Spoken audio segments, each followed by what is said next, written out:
Hello, all of you. It's Manvi Tyagi here, and this is your second class of the chapter money and banking जो कि 6 number का आने वाला है। मैंने पहले भी बताया था आपको।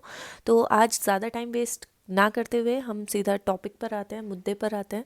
कल की क्लास में हमने मनी सप्लाई तक अपना टॉपिक कंप्लीट कर लिया था। आज उससे आगे का नेक्स्ट जो टॉपिक है आपका वो आ जाता है मनी सप्लाई के मेज़रमेंट के लिए। अब अगर देखा जाए तो मनी सप्लाई के मेज़रमेंट के लिए वैसे तो हमारे पास देखो यार 4 मेज़र्स हैं, है ना। But according to your syllabus अभी सिर्फ और सिर्फ आपका मनी सप्लाई में M1 यानी कि मेज़र 1 सिर्फ आपका रह जाता है सिलेबस में। इसके अलावा M2 M3 M4 भी हैं, बट वो आपके सिलेबस में है नहीं, तो हम वो डिस्कस करेंगे नहीं, क्योंकि जब वो आना ही नहीं है तो डिस्कस करके कोई फ़ायदा नहीं है फ़िलहाल के लिए, क्योंकि अभी सिर्फ हम मेन चीज़ों पर फोकस कर रहे हैं। तो आपका जो पहला मेज़र आ जाता है according to your syllabus that is M1 only. ठीक है, जिसमें 3 कंपोनेंट्स होते हैं, यानी कि ये M1 3 कंपोनेंट से मिलकर बना होता है। फर्स्ट कंपोनेंट है इसका करेंसी। करेंसी मतलब आपकी पेपर करेंसी और कॉइन्स वगैरह ये सारी चीज़ें। सेकंड मेजर है करेंसी प्लस डिमांड डिपॉजिट, जिसे हम शॉर्ट में डीडी कहते हैं। डिमांड डिपॉजिट मतलब जो पब्लिक का पैसा कमर्शियल बैंक के पास डिपॉजिट रहता है उसे हम नाम देते हैं डिमांड डिपॉजिट्स का। और थर्ड कंपोनेंट होता है अदर डिपॉजिट, मतलब अदर डिपॉजिट्स में आ जाता है एनबीएफसीज के कुछ अदर डिपॉजिट्स होते हैं जो कि आरबीआई अपने पास संभाल कर रखता है, उसे हम ओडी यानी कि अदर डिपॉजिट्स का नाम देते हैं। M1 को अगर 1 मार्क के पॉइंट ऑफ व्यू से क्वेश्चन देखा जाए तो M1 को हम नैरो मनी कॉन्सेप्ट या नैरो मनी मेजरमेंट के नाम से भी जानते हैं। ये आप ध्यान रखना, मतलब ये पूरे का आप स्क्रीनशॉट लेकर भी अपने पास सेव रख सकते हैं। क्लियर। तो ये था आपका M1 के बारे में या फिर नैरो मनी के कॉन्सेप्ट के बारे में।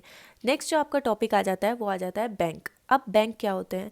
बैंक एक ऐसा इंस्टीट्यूशन है जो लोगों से क्या करता है, डिपॉजिट एक्सेप्ट करता है और लोगों को क्या प्रोवाइड कराता है, लोन प्रोवाइड कराता है अगर उन्हें उस चीज़ की रिक्वायरमेंट होती है तो what is bank? Bank is a financial institution whose primary function is lending and borrowing money. Clear.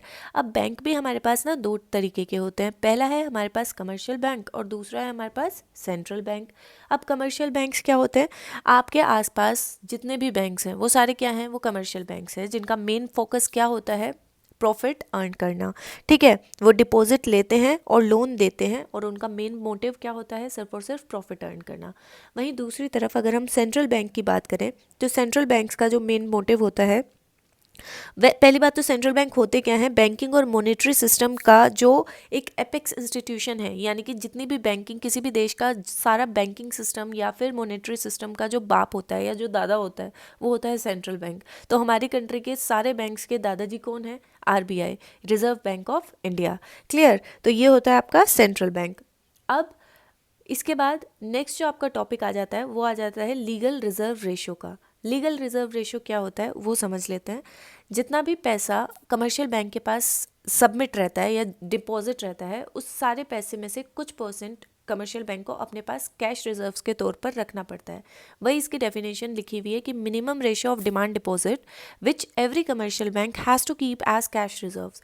वो मिनिमम रेशो डिमांड डिपॉजिट का जो हर कमर्शियल बैंक को अपने पास एज कैश रिजर्व रखना पड़ता है या कैरी करके चलना पड़ता है, उसे हम नाम देते हैं लीगल रिजर्व रेशो का। अब लीगल रिजर्व रेशो के भी अपने 2 टाइप होते हैं। पहला होता है कैश रिजर्व रेशो और दूसरा होता है स्टैट्यूटरी लिक्विडिटी रेशो। सबसे पहले हम सीआरआर के बारे में अगर बात करें तो सीआरआर क्या होता है? कैश रिजर्व रेशो वो रेशो है जो कमर्शियल बैंक अपने पास कैश के तौर पर रखते हैं और किसे सबमिट करा देते हैं? आरबीआई के पास सबमिट करा देते हैं। एक टोटल परसेंटेज होता है जो आरबीआई बताता है और उस परसेंटेज के अकॉर्डिंग कमर्शियल बैंक उतना पैसा आरबीआई के पास सबमिट करा देते हैं डिमांड डिपॉजिट में से। ठीक है।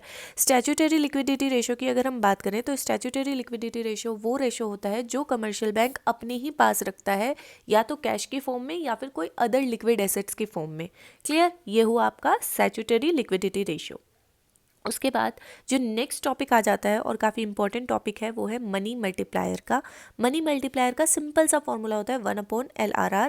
वैसे तो अगर थ्योरी बेसिस पर देखा जाए तो आप लोगों का ये वाला कॉन्सेप्ट से क्वेश्चन ज़रूर बनता था 6 नंबर के लिए या 4 नंबर के लिए।